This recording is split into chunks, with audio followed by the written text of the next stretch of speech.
Still, his warm breath lingers on my skin. The man whom I should never have touched, the man whose name I should not have uttered. I spent the night with my husband's superior. I convinced myself it was for John's sake to preserve his job. One moment, one clandestine act, one self-denial. However, the lie I told myself each dawn started to decay within me. For I didn't loathe it. I didn't despise him. My trembling hands led me in, and my craving for something I could never admit followed. Though my marriage endured that night, I did not. And when Marshall messaged me afterwards, suggesting a rendezvous without John, I stood motionless, pulse racing, legs quivering, questioning the woman I had transformed into. As a part of me yearned to agree.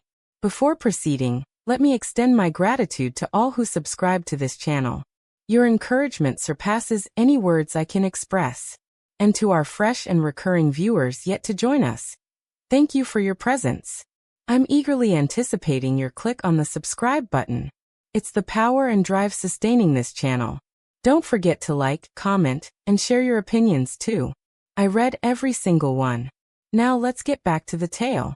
My name is Gina. I reside in a quaint town in New Hampshire where maple trees tower over church steeples, and everybody knows each other's jobs, marital statuses, and lawn mowing schedules. I encountered John while we were both working at a grocery store following our high school graduation. We tied the knot young, perhaps too young, but we harbored dreams. Our aspiration was to manage properties and bring up a family in a house we owned, rather than rented. 2 years ago, John secured a position with Marshall and Crestfield Properties. Initially, we were ecstatic. The salary was satisfying, the benefits substantial, and Marshall, a man in his late 40s with keen eyes and a voice that never exceeded a whisper, seemed to appreciate John. However, the atmosphere gradually grew tense. John's employer went through layoffs, delays, and prolonged silence. He started arriving home late, looking stressed and irritable over small matters. His hands trembled when he held his coffee cup. One evening, I entered our bedroom to find him sitting on the floor, staring at his work ID card, saying, "I think I'm next." That night, I decided to take action. The following day, while running errands near John's office building, I encountered Marshall in the lobby. He recognized me immediately, offered a smooth, enigmatic smile, and invited me for coffee. Despite politeness, that coffee led to an alcoholic beverage. In the secluded booth of a hotel lounge, between the second glass of wine and the third unwavering gaze, he made his proposition. "I can resolve John's work issue, but I want something in return." Initially, I didn't comprehend, then I did. My mouth grew dry. My heart constricted. I felt an urge to strike him. Yet I remained. He drew nearer, chatting as if it were merely a business matter. "One night, Gina, no strings attached. You depart. He retains his position. No one learns the truth." I refused. I stood up. I left. But that night, sleep eluded me. All I could picture was John's weary eyes, his trembling hands, how he had once confided, "I would do anything to keep this job. Anything." So the next day, I contacted Marshall. And I agreed. I scarcely recall the elevator ride to that hotel room. My heart thundered so loudly, I thought it would shatter my ribs. I kept convincing myself it wasn't infidelity. It was survival. A sordid deal, but for a righteous cause. However, nothing about the encounter felt honorable. And the most painful aspect? It didn't feel repulsive either. He was considerate, restrained, powerful. There was something about his gaze that made me feel seen, desired, appreciated. Unlike a wife washing dishes at midnight or a lady clipping coupons to save 20 cents on laundry detergent. It wasn't supposed to be more than a single encounter. But then he texted, "I want to see you again. Just us. No pressure." For hours, I contemplated his message, wanting to agree but unable. The second time I met Marshall, I decided to end things. I had rehearsed what I would say. It was a mistake I vowed wouldn't happen again.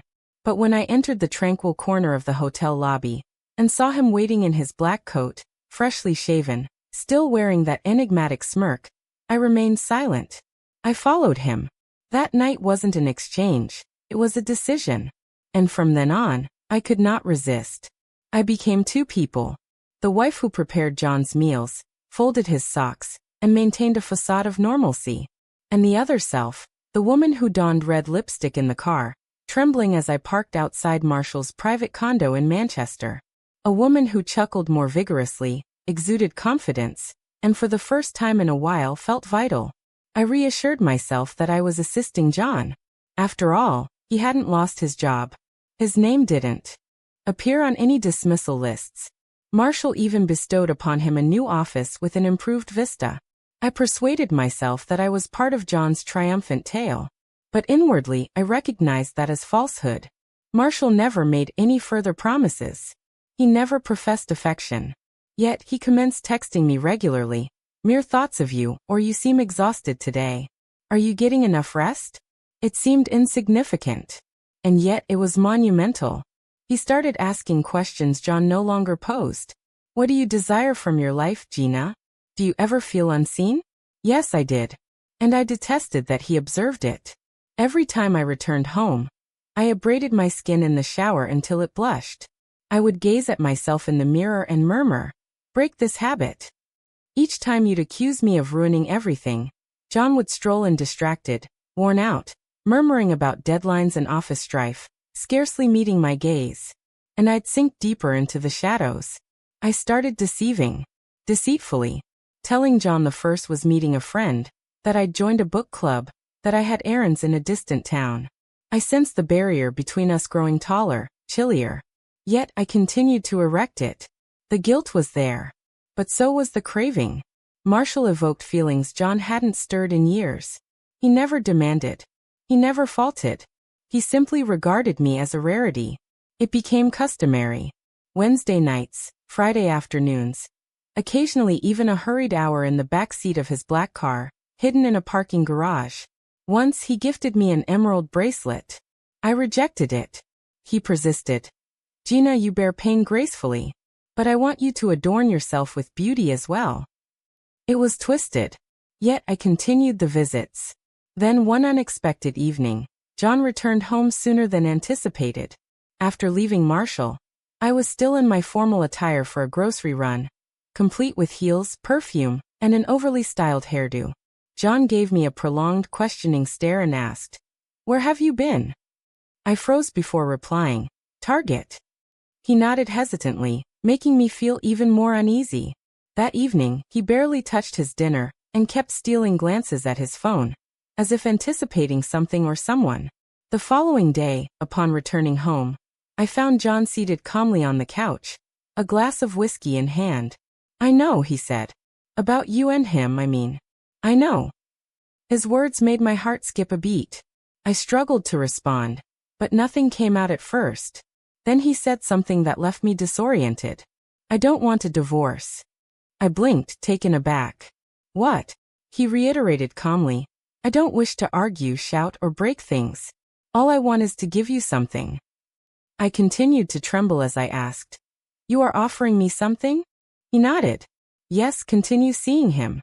If he's open to giving, why shouldn't we take advantage?" I was taken aback. "What are you saying?" I managed to ask. "I'm suggesting this could work for us, Gina. Keep him satisfied, and we both reap the benefits," John explained, his voice composed, almost rehearsed. The room seemed to grow colder as he said it. "Keep him happy," he said casually. "We both gain something from it." In that moment, a chill ran down my spine. I had anticipated anger, accusations, perhaps even tears, but not this. Not this calculating approval. "You want me to be his mistress? For your career?" I asked cautiously, trying to fathom the venom he'd just released. John remained unmoved. He sipped his whiskey, meeting my gaze. "You are already," he said coolly. "I'm just saying, if it's going to happen, let it be worthwhile. He has money and influence. Promotions don't fall from the sky, Gina. He likes you. Leverage it." I felt the urge to shout, to strike him. Instead of speaking softly, I merely murmured, "You repulse me." His tone softened. "Don't pretend you're blameless. The night you opened the hotel door, you made your decision." He was correct, and this was what hit me hardest. John had always been the good one, quiet, faithful, reliable. But now I saw him clearly, Just another man ready to compromise his integrity for success. And I had already compromised mine for something even worse. That week, I didn't go to Marshall. I ignored his messages. I steered clear of downtown. I cleaned the house from top to bottom, trying to cleanse myself. But guilt and shame wouldn't budge. One night, I received a call, not a text. It was Marshall. "I think you're done," he said. "I never force, but I also don't wait. Goodbye, Gina." Click. He was gone. Just like that. As if I were a momentary pleasure. An arrangement. A secret. And all of a sudden, I realized how hollow I had become. I had destroyed my marriage. I had betrayed myself. And I was still alone. 2 weeks following his promotion, John occupied a larger office and earned a larger salary. His smiles broadened, showers lengthened, and he bought himself a new watch. Yet the distance between us and our shared bed felt like miles. One evening I inquired, "Do you even notice that you've lost me?" He merely gazed at me, void of emotion. "You are already gone." That night, I hastily gathered a few belongings. Uncertain of my destination, I knew I could not remain. I stayed with my sister for some time, accepting a part-time position at a flower shop and beginning therapy. Gradually, I regained feelings, pain, remorse, yearning for tranquility. Not desire. Not control. Merely tranquility. Marshall never contacted me again, nor did John seek divorce. However, I initiated the proceedings. This was not born from vengeance or fury. It was self-preservation. For I had danced with fire. Now I was tired of being ash. Reflecting on this phase, I wish I had opted for different decisions. I yearn I had communicated with John before ever speaking to Marshall. I long for I had defended my marriage with honesty rather than deception. Primarily, I regret not recognizing my value prior to someone else defining it for me. Listeners, never yield your self-worth in pursuit of another's acceptance. Never allow silence to dictate the terms of your relationship. What are your perspectives on the outcome? Was Gina correct in her choice? Could this have been prevented? I eagerly await your insights in the comments. Don't forget to hit like, share, and subscribe to our channel. Prepare for more genuine, unfiltered, and emotionally potent narratives that will linger in your mind long after they conclude. Thanks for tuning in.